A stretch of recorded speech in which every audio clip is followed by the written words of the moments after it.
Let me jump into some bite down boxing. Coming off of a phenomenal weekend of sports, by the way. Like I said, the UD Flyers got a great win against Kansas, number four Kansas. Uh, Michigan, finally got to exercise some demons, work their way into the Big Ten championship game this coming Saturday. And then, a good night of boxing, too. Things just went a little unexpected.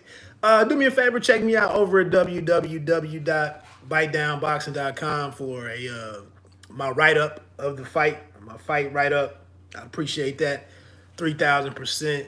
I was actually going to do an article, a follow up article, looking at Teofimo Lopez a little more closely and kind of like doing an autopsy on what the hell happened here with this young man. But I'm doing this instead. People don't read anyway. People don't read anyway. But I did want to call attention to Corey Erdman. I know he does some play-by-play or some commentary on boxing out there, but he has a pretty good article up on up on boxingscene.com right now. Really an informative piece, taking a look at some of some stuff that happened on fight week leading up to Lopez versus Kambosos Jr. that many of us weren't aware of until now. And now that things went as horribly as they did for Team Lopez. The title of the article is Teofimo Lopez's Prophecy Crashes. George Kambosos catapults his stock. I just thought, man, this is another classic Icarus story. With the kid that flew too close to the sun. And in previous videos, man, I used to include some audio from different sources. And, I was listening to Teofimo Lopez, and sometimes his father pop up on all of these different platforms. The Akin Barak Boxing Show on Sirius XM, Fight Nation, also Fight Nation's At the Fights, And him and his father were on there screaming that they were pay-per-view, that they were on to bigger and better things. They were bigger than the Top Rank relationship, so on and so forth. And I'm just sitting here like, what reality do you two guys live in? Some of what I see in Corey Erdman's article also takes us right back to what was going on when Teofimo Lopez had to fight against Masayoshi Nakatani 2 years ago, I think, and maybe 2.5 years ago. But that's when he had married his wife. His wife was a flight attendant that he met on a flight, and they got married, and his whole family was pissed off about it. And he blamed his performance in the Nakatani fight, going the distance with him. He blamed that on not being able to lose, not being able to make weight comfortably, and then the issues within his family relative to his wife. Then we see the video, the shoulder programming for the fight leading up to Vasily Lomachenko. You saw him crying, talking about his father. Their relationship was like strained by trying to, be trained by his father and whatnot. But all of this stuff gets swept under the rug because of the victory against Lomachenko. So then we move forward, and a lot of channels, a lot of YouTubers and internet guys were happy when Triller came in as a disruptor and won the purse bid by overpaying for this fight that Bob Merriam of Top Rank thought was trash. Bob Merriam was like, I don't care, I'm gonna get my 10% cut anyway. He can go over there and do that. You know all the story. The Triller ended up defaulting on the fight, and then eventually the fight was given to the second bidder, which was Matchroom and Eddie Hearn, for like $3.5 million or something. So we get over here, and then Corey Erdman has some interesting information in his article. He said that in a post-fight or a post-weigh-in sit-down with the DAZN people, Teofimo Lopez came over, and one comment that he made was interesting. He said, energy is my language. And then he made a comment about that the DAZN people were the best, had treated him the best that he's ever been treated. Maybe that's a jab at Top Rank. Then Erdman went on to say that Teofimo Sr. joined the conversation, and his presence, he said, sent Teofimo Jr. into a range from the verge of tears to fantasizing about violence. And then Teofimo Lopez also made some comment about no man can beat me except for no man except for my newborn son can beat me. And then he interrupted the interview that was going on for the Azili, from Gili Azili, the South African cat that got beat the other night by Kenichi Ogawa. Another thing that he said, another quote in that article from Teofimo Lopez Jr. was, people don't understand how much pain I got. We heard about the he only had $20,000 in his bank account, which, you know, for some of us, that ain't bad. But with him supposedly getting a $1.5 million for the Lomachenko fight a year ago, you know, but that's his money. I ain't trying to pat that man's pockets. But then another weird thing that Erdman wrote about was before he walked away, or as he was walking away from the DAZN sit down or the pre-fight meetings, he said, fuck the government. So this dude is all over the place within 24 to 48 hours of going into the ring. So then we get into the fight, and in the first round, you know, he's just trying to walk forward to Kambosos and take the man's head off. No jab, these wide hooks. Like, Kambosos was just supposed to cooperate with him, stand in front of him, and just be annihilated. And as we know, that didn't happen. What I was talking about with the graphics on the thumbnail was like, you know, life as a shorty shouldn't be this rough or tough. His father's obviously needs to be removed from the camp.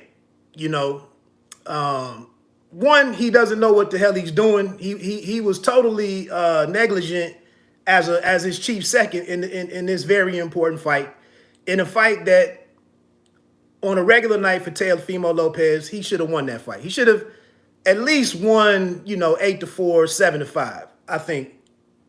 But no disrespect to Kambosos and his boxing, his excellent boxing, his grit, and all of that. You know, I can't take nothing away from him.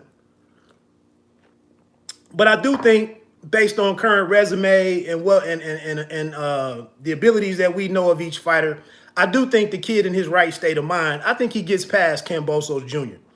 But it just goes to show, man. You know, we sit here and listen to these 23, 24-year-old cats talking about making this fight. This person has to do this to fight me. Quick question. Why does Bill Haney and Devin Haney, why do they keep talking? Why were they continually talking to Teofimo Lopez?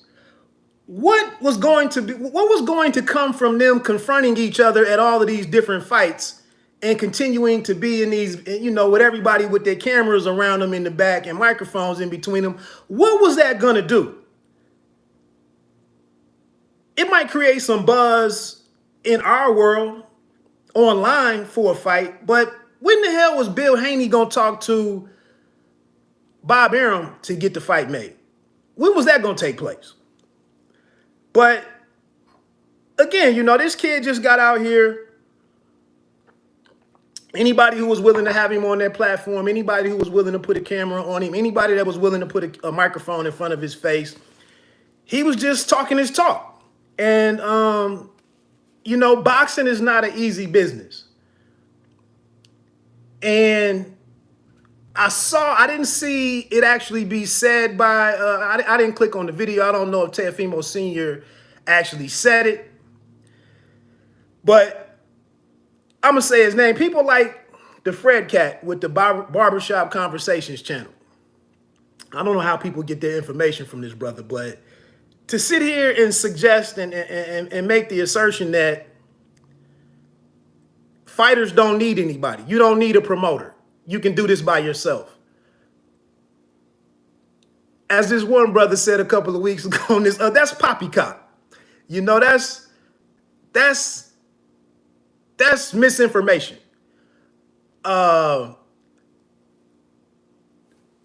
If you could do all of this by yourself, do you think that the Davis brothers would have just signed with Top Rank? Do you think that Duke Reagan wouldn't have signed with Top Rank if he could do all this by himself? Like, you need a team, especially in your formative period of your career, when you need the right fights to groom you, when you need when you have that off night and you need that scorecard to go right for you, that's when you need to be protected. Which brings me to another thought. Like, fighters might disregard the whole thing, the whole golden rule about protect yourself at all times. But these business people, the promoters in particular, they never forget that rule. They always protect themselves at all times. Sometimes they take some risk that they take an L on, but most of the stuff they go to do, the moves that they go to make, is with protect themselves at all times in their in mind. And here it is, you end up Top Rank, they have some egg on their face, and they have to bear some blame, or some blame to bear in this situation too, where you let a very talented asset go over here on another platform, and his whole business team is not behind it. And now, but he didn't leave him no chance. His performance didn't even leave the judges. He didn't get him much to work with to help him out in this fight.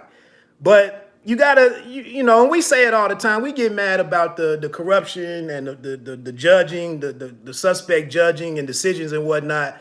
But for him to be over here without Top Rank, and for the fight to go to the cards in a tough fight, you sitting here all beat up and bloodied and battered and whatnot, you definitely look like you've gotten the worst of it.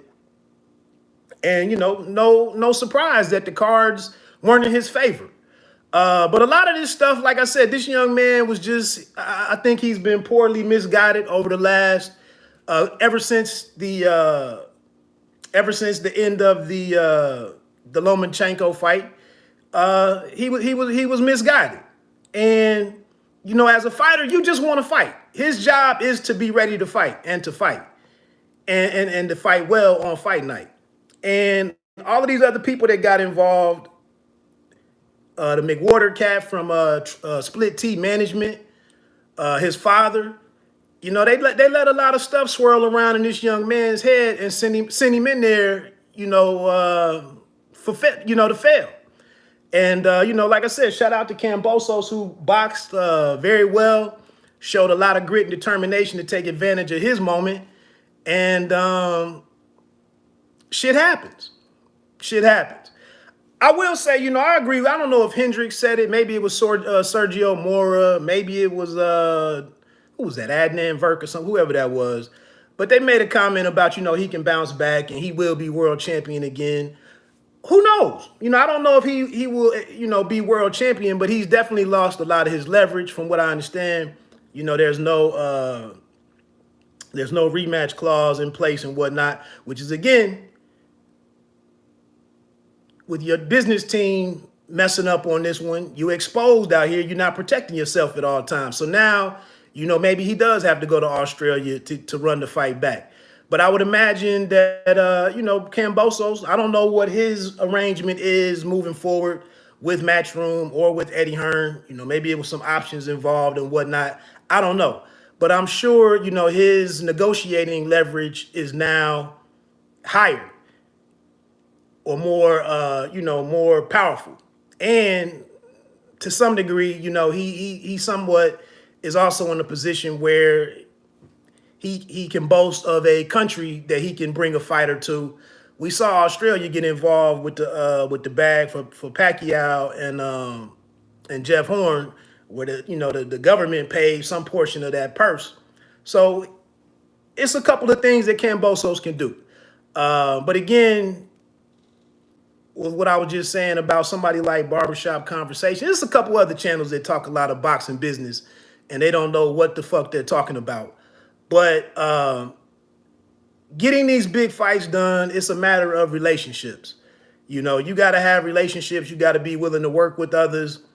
And right now, we got to be honest. It hasn't been. There aren't a lot of instances or matchups out there where it behooves either party to work together and to split the purse or to split the promotional. It's not a lot of boxing is just not that big if we're keeping it a buck. And that's why some of these fights continue to not get made, because there's no incentive for the promoter to work with another promoter and cut their money in, cut their money in half or cut their money short when there's only so many guys that move the needle. So we'll see what happens. But again, I don't know what this kid can do. He loses a lot of his in terms of Lopez, he loses a lot of his leverage, not having the belts. Now you got to go in here and kind of go in there with less protection. One of my last points, we say so much about so many of these channels and the fans and whatnot make so many statements about Terrence Crawford being boring, but Bud doesn't exit. He doesn't leave that ring having beat himself. He hasn't left the ring losing the fight or losing his titles. Here it is with this young man. Teofimo Lopez has said everything imaginable for the last 18, 24 months, has said everything. And now he's sitting here today where, his next move is up in the air. So, I don't, like I said, man, we put a lot of pressure on these guys, expecting them to do everything, to sell the fight, to knock people out, and make resounding statements in the ring, to be entertaining, to add some theatrics to it, to be loud, all kind of shit. We put a lot of expectations on these guys, and it's coming down week after week that not everybody is ready to do all of this stuff. A lot of this independent stuff, Mayweather did all of this stuff, or was one of the most recent to do it on his level. But the Mayweather business was so much bigger than what any of these guys who are attempting to go out here and become something or become a thing. He did this shit his last 10 or 12 fights. We got guys with 10 or 12 total fights trying to do this same thing, trying to replicate that. And I'm sorry, it's just not that easy. It's just not that easy. And perfect example is to sit here and look at Jaron Ennis. His future, it seems like the future, the world is his. There's still some questions about, what he is against the other elite people. But again, every time he gets a victory, we run out here, he should fight so-and-so. He should fight Virgil Ortiz Jr. He should do this. He should fight. Boots Ennis doesn't call those shots. He can't make none of that shit happen. All he can do is get in the ring and fight who agrees to fight him, who's willing to fight him. That's all he can really do right now. Nobody can make Keith Thurman come back and fight Boots Ennis. Nobody can make Errol Spence Jr. say, let me get his young ass in here right now and show him what he don't know. Nobody can make this stuff happen. So you can't always jump out of line the way that Team Lopez did and jump on all of these platforms talking about I'm pay-per-view, I'm only fighting on pay-per-view, moving forward, I'm going into business by myself, I'm cutting a new deal with Triller and I'm going to be this. And none of that shit happened. None of that shit happened. None of it. But we keep sitting here telling, running out here with all our expectations of what these dudes can do the next day. And it's just not that easy. If it was that easy, we would see the best fighting the best a lot more often, but we don't. We rarely even see a fight that's really 50-50.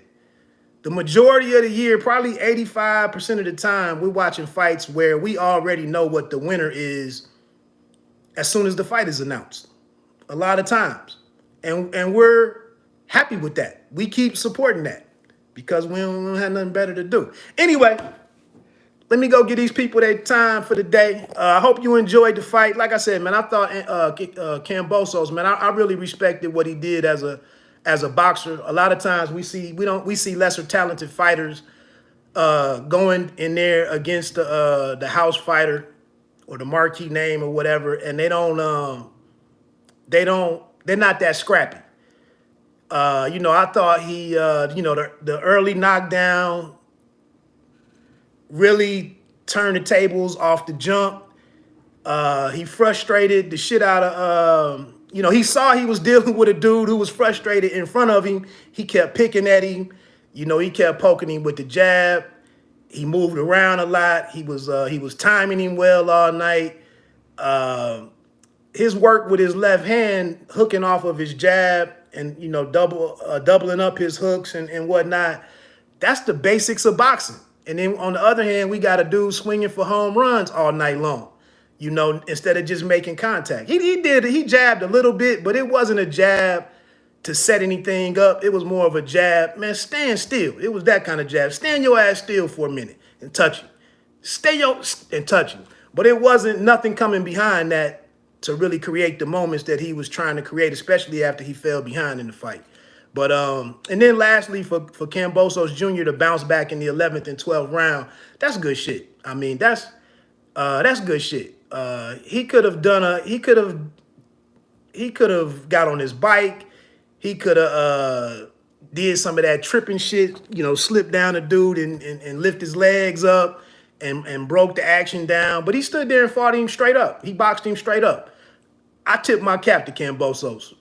Ferocious. Let me get on out of here, man. Have a great week. We'll see what happens this week. The Devin Haney talk with him and JoJo Diaz. They should arrive tomorrow.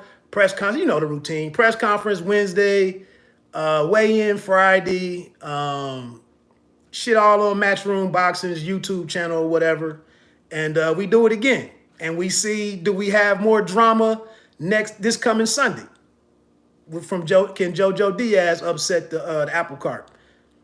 I don't know about that one. Let me get on out of here. Bite down boxing. Don't let them count you out. Pay me no mind. Sports and entertainment. You don't have to be great to start, but you had to start to be great. One.